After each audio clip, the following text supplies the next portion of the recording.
আসসালামু আলাইকুম প্রিয় দর্শক, আমি মনে করি আমাদের রাজনৈতিক অঙ্গনে এবং দেশের সার্বিক পরিস্থিতিতে একটা বিরোধপূর্ণ পরিস্থিতির উদ্ভব হয়েছে। বিরোধপূর্ণ কেন বললাম? যে এ পর্যন্ত গত ৮ মাসে এই যে ডক্টর ইউনূসের একটা সরকার, যাকে আমরা অন্তর্বর্তীকালীন সরকার হিসেবে জানি এবং যার নামকরণও তাই, এই সরকারকে এতদিন সকল রাজনৈতিক দল এক ধরনের সমর্থন দিয়ে এসেছে এবং সেই সমর্থন তারা প্রকাশ্যেও ঘোষণা করেছে। প্রকাশ্যে কোনো দলের সঙ্গে তাদের এখন পর্যন্ত আমি কোনো মতবিরোধ হতে দেখিনি। দু একজন দলের দু একজন নেতা হয়তো কিছু কথা বলেছেন, যার সঙ্গে হয়তো ডক্টর ইউনূসের চিন্তা অথবা বক্তব্য অথবা কর্মকাণ্ড মেলেনি, দু একজন নেতা বিচ্ছিন্নভাবে, কিন্তু দলীয়ভাবে তাদের বিরোধিতা কেউ করেনি। বিরোধিতা করতে পারে বলে কেউ কেউ আশঙ্কা করেছেন এবং সেই আশঙ্কাটা বেশিরভাগ এসেছে ডক্টর ইউনূসকে যারা সমর্থন করেন দেশে অথবা বিদেশে, যারা সোশ্যাল মিডিয়ায় বেশ সরব, তাদের কণ্ঠ থেকে। তারা নানা ধরনের ক্যারিকেচার করে নানা ধরনের সংকট তৈরির চেষ্টা করেছেন। তাদের সেই চেষ্টা অতঃপর আমার কেন যেন মনে হয় সফল হতে যাচ্ছে। এবং আজকে ডক্টর ইউনূসের সঙ্গে বিএনপির একটা প্রতিনিধি দলের একটা মিটিং ছিল। সেই মিটিংটা বিএনপি তাদের কাছে চেয়েছিল যে তারা ডক্টর ইউনূসের সঙ্গে কথা বলতে চায় এবং সেই কথাটা বলেছে আজকে দুপুরে। এবং দুপুরের সেই বাক্যালাপের পর সেখান থেকে বের হয়ে এসে ডক্টর ইউনূসের পক্ষ থেকে ডক্টর অধ্যাপক আসিফ নজরুল, যিনি আইন উপদেষ্টা, উনিও ব্রিফ করেছেন।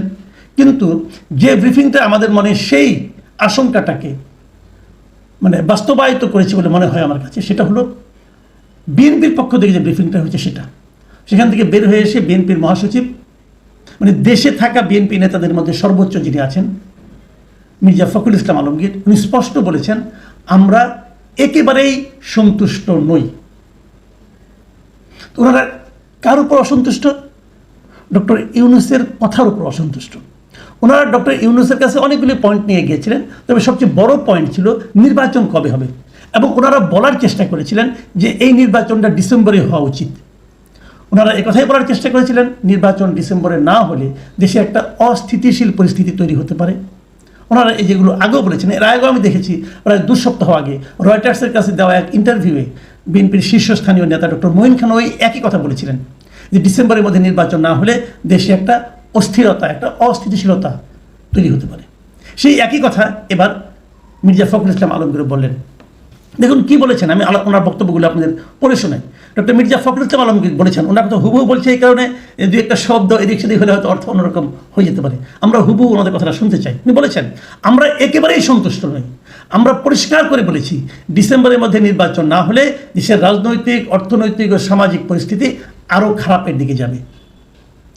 এই যে কথাটা বলেছেন এর কিন্তু অনেকগুলো অর্থ আছে। যেমন একটা কথা বলেছেন আরও খারাপের দিকে যাবে। প্রশ্নটা হচ্ছে তাহলে এখন কি খারাপের মধ্যে আছে? উনি আরও খারাপের কথা বলছেন।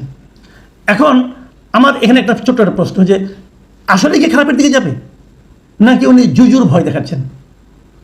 এটা নিয়ে কিন্তু আমি মনে করি আলোচনা হতে পারে। তবে আমি এতটুকু আমি বুঝি যে যতক্ষণ পর্যন্ত একটা নির্বাচিত গণতান্ত্রিক সরকার না আসবে, যতদিন পর্যন্ত এরকম একটা ঝুলন্ত অন্তর্বর্তীকালীন সরকার থাকবে দায়িত্বে, রাষ্ট্র ক্ষমতায়, সরকারে, ততদিন পর্যন্ত এখানে বিদেশি বিনিয়োগ আসবে না।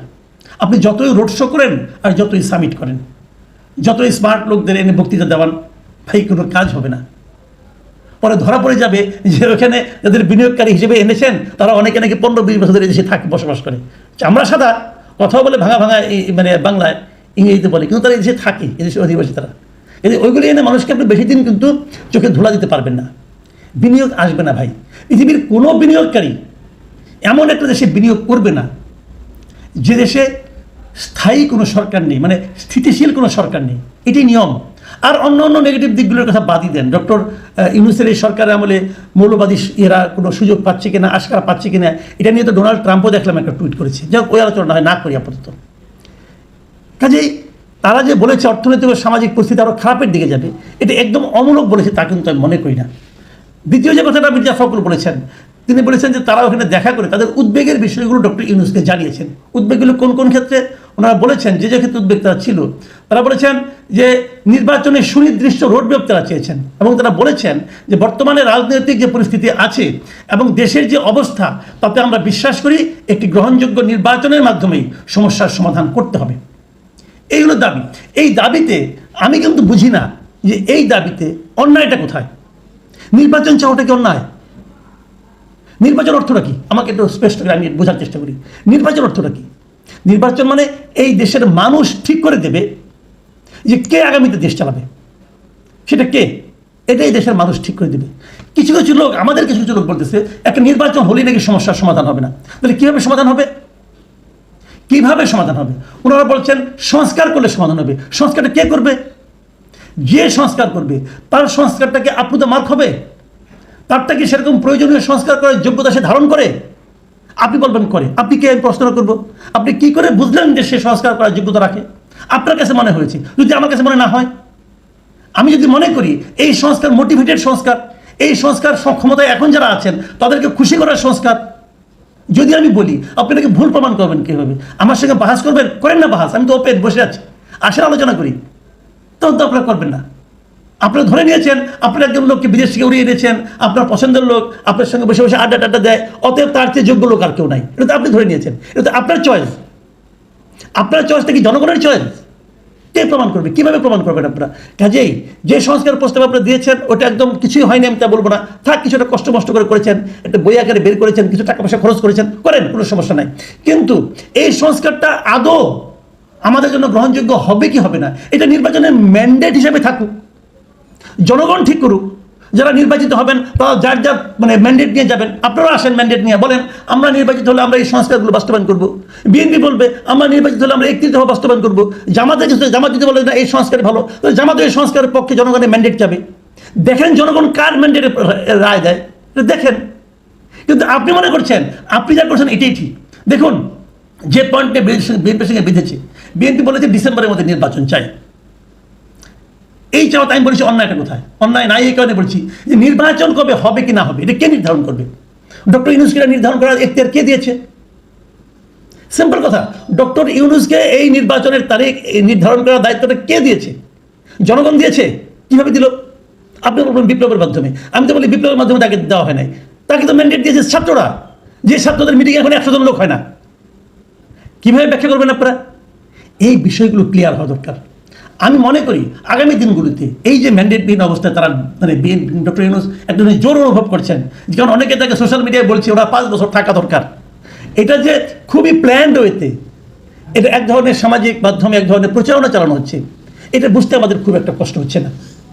উনি যদি যোগ্যই হয়ে থাকেন ভালো কথা, ওনার একটা দল আছে, যে দলকে উনি গঠন করতে বলেছেন, নাগরিক পার্টি, ওই নাগরিক পার্টির প্রার্থী হয়ে যান না কেন? উনি বলুন আমি ওই দলের প্রার্থী। তারপরে এই দল নিয়ে আপনি মাঠে ঘাটে যান, জনগণের কাছে যান। জনগণ যদি আপনাকে ভোট দেয় 5 কোনো 50 বছর থাকেন ভাই, কোনো সমস্যা নাই, কিন্তু জনগণের কাছ থেকে ম্যান্ডেটটা নিয়ে আসতে হবে। যতদিন পর্যন্ত ওই ম্যান্ডেট আপনি না আনতে পারবেন ততদিন পর্যন্ত আপনার ইচ্ছায় সব কিছু হবে এটা আপনি বলতে পারবেন না। উনি কিন্তু বলেছিলেন যদি রাজনৈতিক দলগুলি চায় তাহলে ডিসেম্বরে দিবেন, যদি কম চায় তাহলে আজকে এই কথা বলেন কেন? আজকে উনি কি বলেছেন? আসিফ নজরুল সাহেব এটাকে ক্লিয়ার করেছেন। উনি বলেছেন নাকি, প্রধান উপদেষ্টা বলেছেন যে ডিসেম্বর থেকে জানুয়ারির মধ্যে হবে, ডিসেম্বর থেকে জানুয়ারি, কিন্তু বোঝার চেষ্টা করেন। তো এটা তো তাহলে হলো না। তাহলে ওই যে ছোট প্যাকেজ বড় প্যাকেজে যে অঙ্গীকার উনি করেছিলেন ওই অঙ্গীকার কোথায় গেল? এখন যদি বিএনপির মতো দল বলে আমরা বেশি প্যাকেজ চাই না, আমরা বেশি সংস্কার চাই না, আমরা কম সংস্কার চাই, তাহলে তোমরা ডিসেম্বরে নির্বাচনটা করা উচিত। তাহলে বিএনপির সঙ্গে আপনি সরাসরি বিরোধে আসেন। আমি মনে করি ডক্টর ইউনূসের সবচেয়ে বড় ভুল হবে এটা, যে বিএনপির মতো রাজনৈতিক দলের সঙ্গে বিরোধী জড়িয়ে পড়া। মাথায় রাখতে হবে, এখন যদি বিএনপি আপনার বিরুদ্ধে আন্দোলন শুরু করে যে আমরা ডিসেম্বরে নির্বাচন চাই, সেই আন্দোলনের চাপ আপনি সহ্য করতে পারবেন? আপনি ধারণ করতে পারবেন? সরি ডক্টর ইউনূস, আপনি পারবেন না। বিএনপি এমন একটা দল যার নাকি ওয়ার্ল্ড পর্যায়ে পর্যন্ত, ইউনিয়ন পর্যায়ে পর্যন্ত তার নাকি সংগঠন আছে। আমি বলছি না এটাই ঠিক, কিন্তু আমি এটা বলছি যে বিরোধী জড়ানোর কোনো মানে হয় না। আপনার উচিত বিএনপির সঙ্গে আন্ডারস্ট্যান্ডিংয়ে আসা। বিএনপি যা চেয়েছে অন্যায় কিছু চাইনি, একটা রোড ম্যাপ চেয়েছে নির্বাচনের, অন্যায়টা কোথায় এটা দেওয়া উচিত। আমি মনে করি যে ডক্টর ইউনূসের যে অনমনীয় মনোভাব, অনমনীয় যে সিদ্ধান্ত, এখানে ওনাকে একটা রিথিঙ্ক করা উচিত, পুনর্বিবেচনা করা উচিত। না হলে সামনে একটা দুর্যোগ আছে, এই দুর্যোগে ওনার কিছু হবে না, উনি হয়তো বিদেশ চলে যাবেন, ওনার উপদেষ্টাদের অনেকেই বিদেশ চলে যাবেন, ওনার সঙ্গে যারা সহযোগী আছেন তারা অনেকেই ডুয়েল সিটিজেন, তারা আরামসে বিদেশ চলে যাবেন, যা মাল পানি কামানো হয়েছে তো হয়েছেই, কিন্তু আমাদের জনগণের ভোগান্তি বাড়বে। আমি ডক্টর ইউনূসের ভালো মন্দ নিয়ে চিন্তা করছি না, আমি অনেক রাজনৈতিক দলের নেতাদের বক্তব্য নিয়ে ভাবছি না, তাদের স্বার্থ নিয়ে আমি ভাবছি না, আমি ভাবছি আমাদের কি হবে। আমাদের মতো সাধারণ মানুষ আমরা একটা অস্থিরতা থেকে মাত্র বের হয়েছি, আমরা আরেকটা অস্থিরতা চাই না। প্রিয় দর্শক, এই সমস্যার সমাধান কিভাবে হয় এটা দেখার জন্য আমরা আরো কয়েকদিন অপেক্ষা করব। ভালো থাকবেন আপনারা।